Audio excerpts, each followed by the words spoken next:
Hello and happy Monday. Today's topic is about standing in our own way. What does it look like? Why do we do it? What happens when we do it? And how do we stop doing it? And before I really dive into it, I would like to invite you to remove all judgment. Know that if I say you're standing in your own way when you do X, Y, Z, it doesn't come from a place of judgment. It comes from a place of wanting to highlight something so we can change it. And I would love for you to also not judge yourself. Because when we judge ourselves or we feel judged by someone else, we get defensive.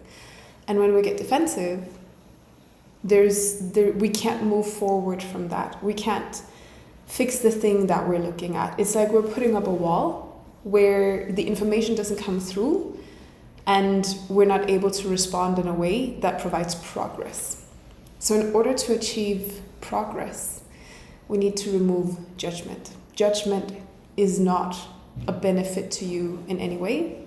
Feeling judged is not going to help you in any way. And just trust when I say that what I'm telling you is not coming from judgment, it's coming from experience.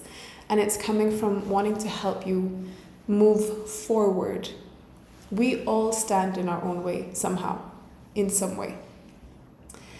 And the reason that we do this, and the reason that I know that we do this, is because I've lived it in so many different ways. I have been standing in my own way in more ways than I can count. And the good thing is that when we realize that we're standing in our own way, it gives us the power to change. It gives us the responsibility and the ability to do something about it. If we're putting the responsibility in somebody else's hands, then we can't do anything about it because it's someone else's fault that we're in the situation that we're in. So standing in our own way is really good, because if we're standing in our own way, it means that we can just remove ourselves out of the way. We don't have to actually deal with someone else to get that done. So it's a great way to take home responsibility. It's a great way to take home the power, but it's also painful because we need to be really, really honest with ourselves about what are we doing that is keeping us stuck. And if we're stuck, if you're feeling stuck, it's your own doing.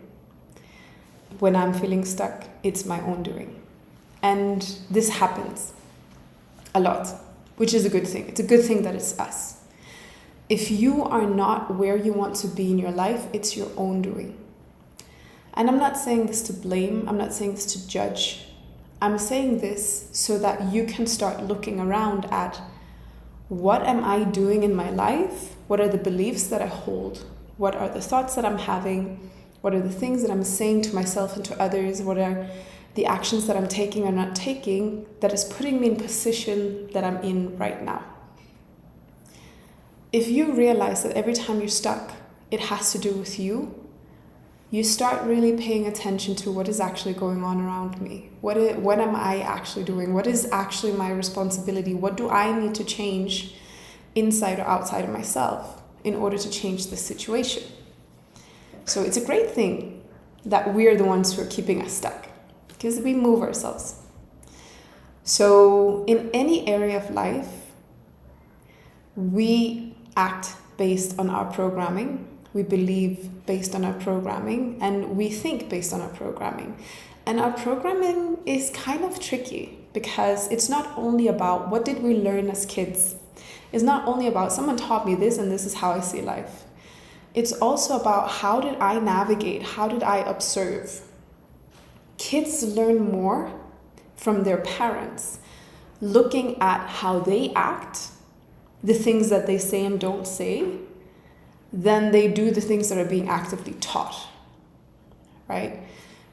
Kids mirror their parents, their role models, their teachers, more than they act based on what they're being told to do. And that makes it incredibly difficult to then navigate, how did I learn these things that I learned? Now, I've talked before about my upbringing, how I started being this kind of weird kid, but very much strong in my own personality. And then getting into school where I just wanted to fit in so bad. And me fitting in and trying to be someone that I was not created this non-personality. It created a person that didn't know what they wanted, didn't know what they were passionate about, and became extremely passive, because then how did I make decisions about my life? I let other people decide for me. I made decisions based on what my dad thought I should be doing. I took electives based on what my dad thought I should take of electives, instead of what I actually thought would be interesting to me. I chose the line in business school based on what my dad suggested, because I didn't have my own ideas. I didn't know what I was passionate about. I didn't know what I wanted, so I just let life happen to me, and I reacted based on what was given to me. And it's an incredibly lazy way of living life, because you just, so this is what I'm supposed to do. Let me go do that. And then you do it with half the effort, because you don't even really want it in the first place. When you truly want and desire something and you go for that, you put a whole different energy into it. You put a whole different passion into it. You put a whole different person into it, and you're going to want to make this thing work. But if you're just living life on what other people think you should be doing, then it becomes very passive. You just kind of, it's like you're sitting on the train, someone else, has the steering wheel, and someone tells you, the conductor tells you when to get off, and you're like, okay, let me get off here. It's not a very exciting way to live life. But that was the only thing I knew, because I had so little confidence in myself, because I was so disconnected from the person that I was showing up as. I was so disconnected from the person that I actually was, that I was a shell. I was a shell of a human being. And I felt constantly either numb or depressed. Those were pretty much the feelings that I was being guided by. It's like, where do I feel the least miserable? And it was just so much easier for me to just let other people make decisions for me. Also because if I let other people make decisions for me and then I don't like it, I have someone to blame. I don't have to take a lot of responsibility.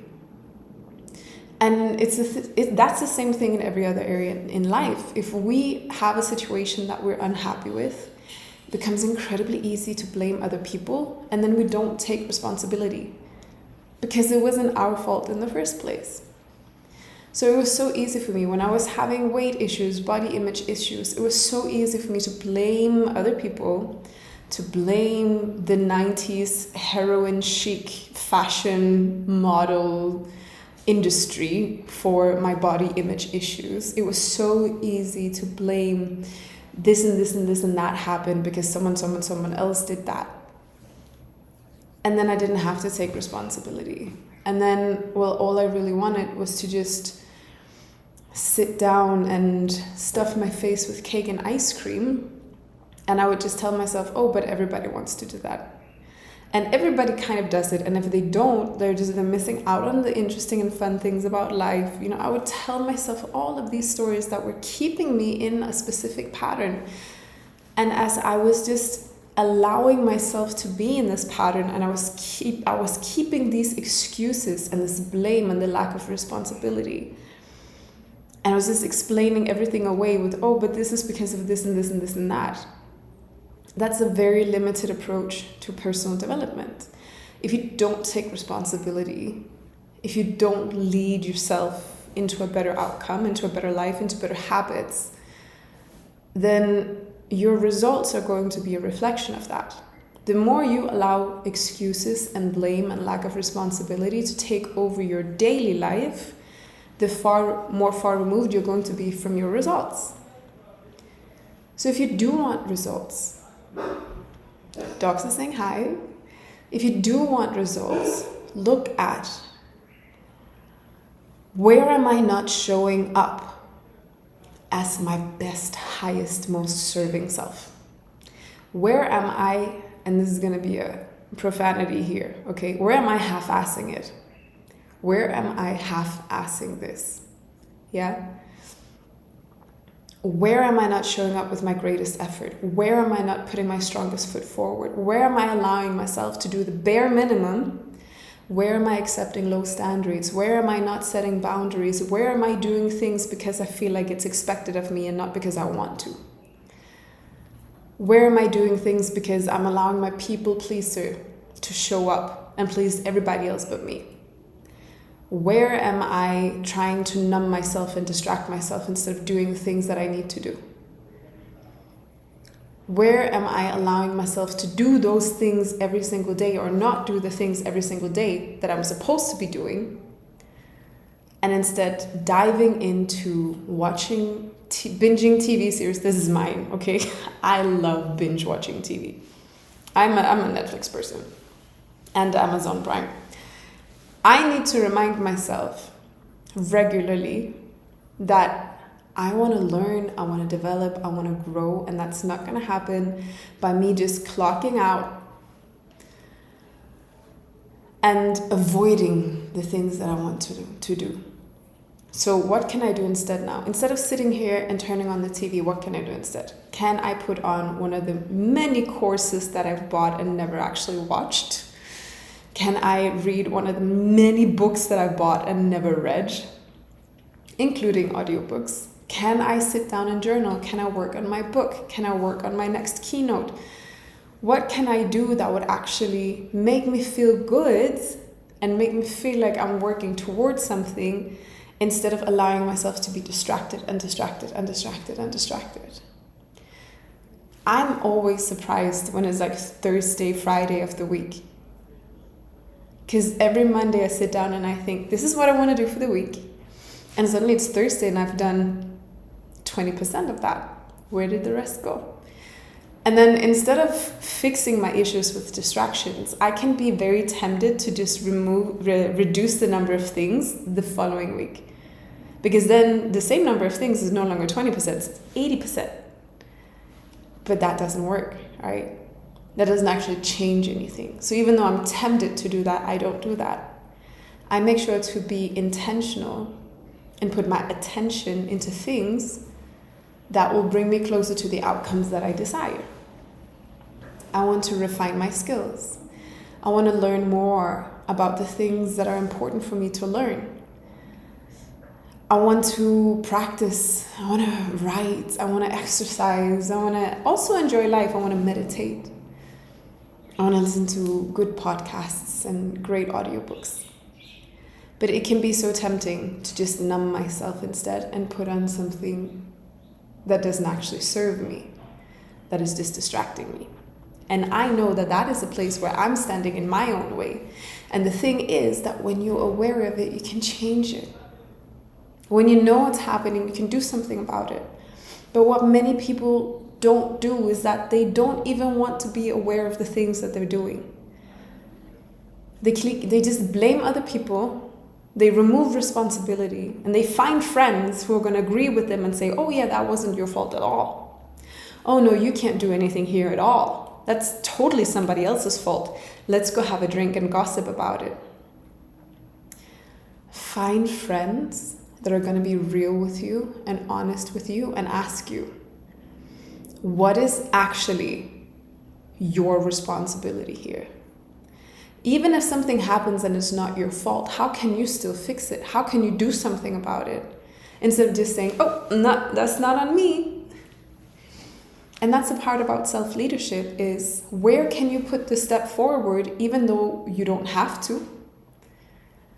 Where can you show up as your next level leader even when you don't have to? When can you do something extra?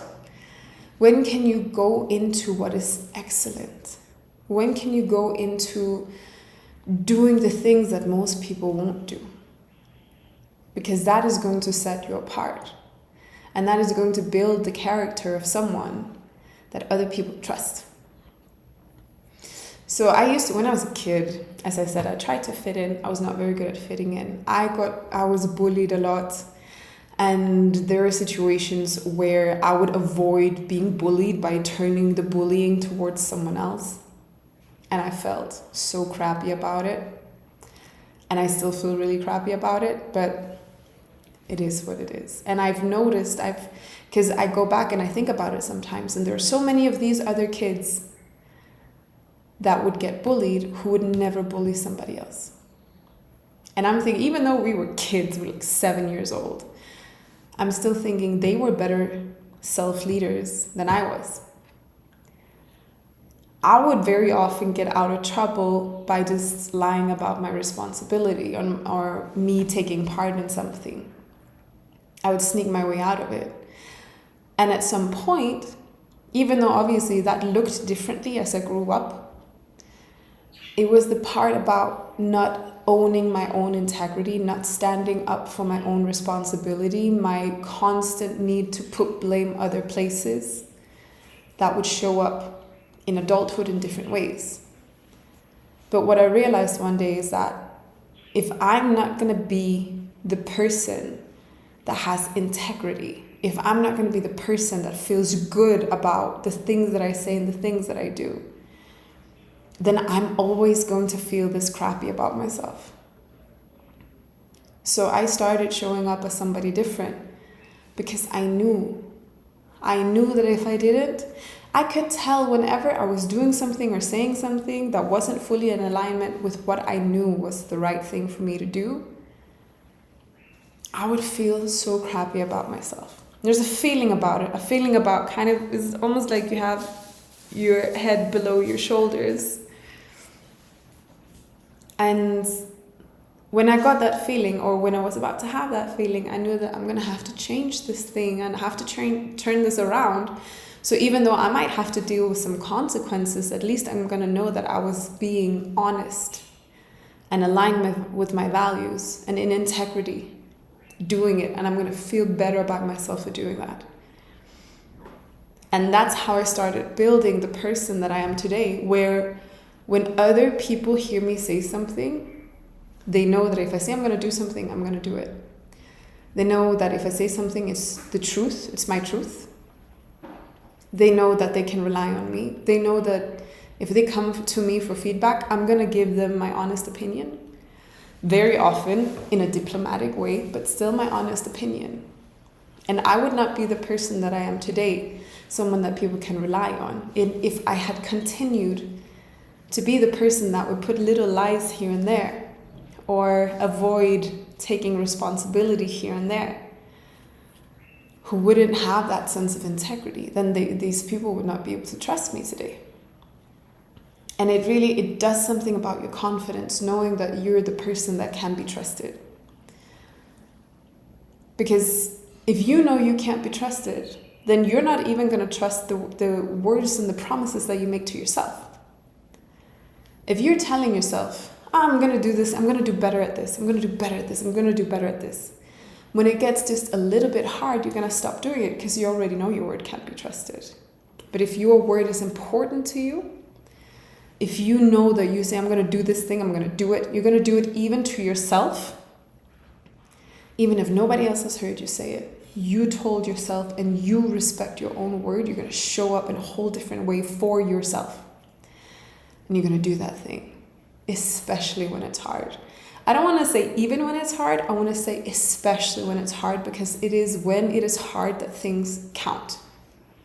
It is when it is hard that it makes a difference. It is when it is hard that you prove your own self-leadership to yourself. So, when are you standing in your own way? You are standing in your own way every single time you're stuck. Every single time there's something you're not achieving, you're standing in your own way. How can you figure out what is it that you're doing or thinking or saying or believing? It is by really putting on the analysis goggles and looking at what patterns am I repeating, what thoughts am I repeating, what am I thinking, doing, saying, believing that is not aligned with the outcome that I want to have. In what way am I showing up that is not aligned with the outcome that I want to have? And when you start asking yourself those questions and you remove judgment and you allow yourself to be completely honest and transparent with yourself, that's when the answers start coming. And those answers are not going to be pretty. Those answers are going to show you, where are you slacking? Where are you keeping yourself busy instead of being productive? Where are you allowing yourself to put your attention so you don't have to look at that? Milo is telling me this video is about to be done. Please do this work. It is going to change your life. It has completely transformed mine. And it's part of the main things that I do in my coaching with my clients, is identifying where are you standing in your own way. Thank you for today. I'll see you Wednesday. Bye.